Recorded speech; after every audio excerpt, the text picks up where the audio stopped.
ایک مرتبہ حضرت عباس رضی اللہ تعالیٰ عنہ کی وائف حضرت فضل بنت حارث پیارے آقا صلی اللہ علیہ وسلم کی بارگاہ میں حاضر ہوئیں اور عرض کیا، یا رسول اللہ صلی اللہ علیہ وسلم، آج میں نے ایک پریشان کر دینے والا بڑا ڈسٹربنگ خواب دیکھا ہے۔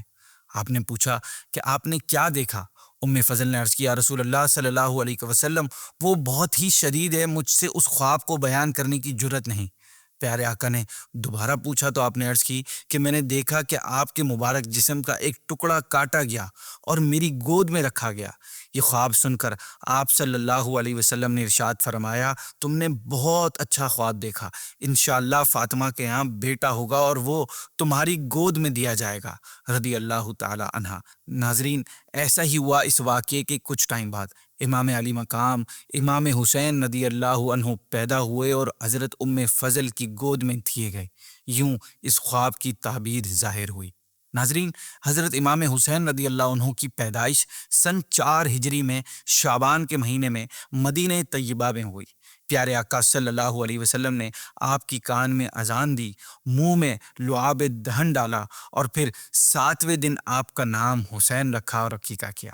آپ صلی اللہ علیہ وسلم نے فرمایا کہ حضرت ہارون علیہ السلام نے اپنے بیٹوں کا نام شبر و شبیر رکھا اور میں نے اپنے بیٹوں کا نام انہی کے نام پر حسن اور حسین رکھا۔ سریانی زبان یعنی سیریک لینگویج میں شبر و شبیر اور عربی زبان میں حسن اور حسین دونوں کا مطلب ایک ہی ہے۔ آقا صلی اللہ علیہ وسلم نے یہ بھی فرمایا کہ حسن اور حسین جنتی ناموں میں سے 2 نام ہیں۔ عرب کے زمانہ جاہلیت میں یہ دونوں نام نہیں تھے۔ ناظرین، حضرت امام حسین رضی اللہ عنہ کے فضائل بہت ساری حدیثوں میں بیان کیے گئے ہیں۔ نبی کریم نے فرمایا، حسین مجھ سے ہے اور میں حسین سے ہوں۔ ایک دفعہ نبی پاک صلی اللہ علیہ وسلم مسجد میں تشریف لائے اور فرمایا کہ چھوٹا بچہ کہاں ہے؟ امام حسین دوڑتے ہوئے آئے اور حضور کی گود میں آ کر بیٹھ گئے اور اپنی انگلیاں آپ کی داڑھی مبارک میں داخل کر دی۔ پیارے آقا نے ان کا بوسہ لیا اور پھر فرمایا، اے اللہ، میں حسین سے محبت کرتا ہوں، تو بھی ان سے محبت فرما اور اس سے محبت فرما جو اس سے محبت رکھے۔ نبی پاک صحابہ سے ارشاد فرماتے، جسے پسند ہو کہ کسی جنتی نوجوان سردار کو دیکھے تو وہ حسین بن علی کو دیکھ لے۔ پیارے آقا حسنین کریمین کو پھول کی طرح سونگھتے اور سینہ مبارک سے لپٹا لیتے۔ یہ نبی پاک، مولا علی اور سیدہ فاطمہ الزہرا کی تربیت ہی کا رزلٹ تھا کہ آپ رضی اللہ عنہ بہت زیادہ عبادت کیا کرتے تھے۔ آپ رضی اللہ عنہ نے تقریباً 25 حج پیدل فرمائے۔ روزہ، صدقہ و خیرات اور دوسرے نیک کام آپ کی زندگی کا حصہ تھے، پارٹ تھے۔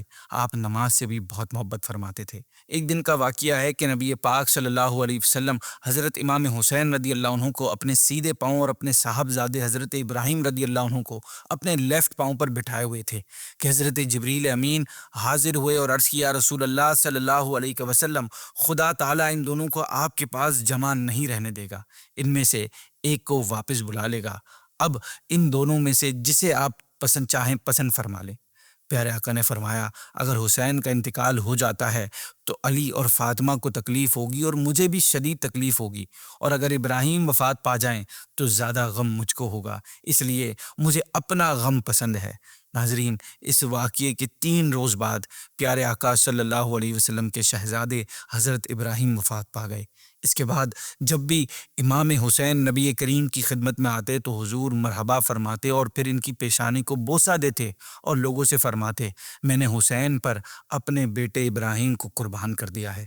ناظرین، اس ایپیسوڈ کے سٹارٹ میں ہم نے سنا تھا کہ امام علی مقام کی ولادت کی خوشخبری ولادت سے پہلے ہی دے دی گئی تھی۔ اسی طرح آپ رضی اللہ عنہ کی شہادت کی خبر بھی آپ کے دودھ پینے کے زمانے میں پیارے آقا نے ارشاد فرما دی تھی۔ حضرت عائشہ صدیقہ رضی اللہ عنہا سے روایت ہے کہ پیارے آقا صلی اللہ علیہ وسلم نے فرمایا، مجھے جبریل نے خبر دی کہ میرے بعد میرا بیٹا حسین زمین طف میں قتل کیا جائے گا، اور جبریل میرے پاس یہ مٹی لائے، انہوں نے بتایا کہ یہ حسین کے مقتل یعنی شہادت کی جگہ کی خاک ہے۔ ناظرین، طف کوفہ کے قریب ایک جگہ کا نام ہے جس کو کربلا کہا جاتا ہے۔ پیارے آقا نے یہ بھی فرمایا کہ حسین بن علی کو 60 ہجری کے اختتام پر شہید کر دیا جائے گا۔ اس حدیث مبارکہ میں نبی کریم نے نہ صرف امام حسین رضی اللہ عنہ کی شہادت کی جگہ بتائی بلکہ یہ بھی ارشاد فرما دیا کہ یہ عراق کا میدان کربلا ہوگا، ساتھ یہ بھی بتا دیا کہ یہ عظیم واقعہ 61 ہجری کے اینڈ پر ہوگا۔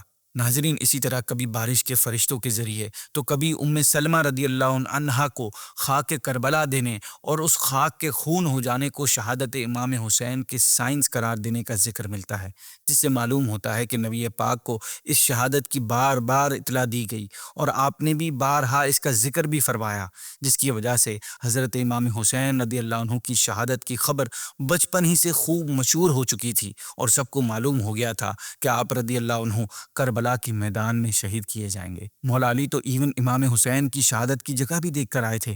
آپ رضی اللہ عنہ نے اسپیسیفکلی اس مقام پر پہنچ کر فرمایا تھا کہ نبی کریم نے فرمایا کہ جبریل علیہ السلام نے مجھے خبر دی کہ حسین فرات کے کنارے شہید کیے جائیں گے۔ پھر مولا علی امام حسین کی قبر کے مقام پر پہنچے اور فرمایا یہاں ان شہداء کے اونٹ بندھیں گے، یہاں ان کے سیڈلز رکھے جائیں گے، یہاں ان کے خون بہیں گے، جوانان آل محمد صلی اللہ علیہ وسلم اس میدان میں شہید ہوں گے اور آسمان و زمین ان پر روئیں گے۔ ناظرین، یہاں غور کرنے والی بات یہ ہے کہ آپ صلی اللہ علیہ وسلم، حضرت علی المرتضیٰ رضی اللہ عنہ اور اہل بیت کے دوسرے لوگ سب جانتے تھے کہ پیارے آقا کے لاڈلے امام حسین کربلا میں ظلماً شہید کیے جائیں گے، لیکن پھر بھی دعا کوئی نہیں کر رہا کہ یہ واقعہ نہ ہو۔ خبر شہادت پا کر نبی پاک صلی اللہ علیہ وسلم کے آنسو تو جاری ہو جاتے ہیں، مگر آپ دعا کے لیے ہاتھ نہیں اٹھاتے، بارگاہ الہی میں اپنے لاڈلے کی امن و سلامتی اور اس واقعے سے محفوظ رہنے اور دشمنوں کو برباد ہونے کی دعا نہیں فرماتے۔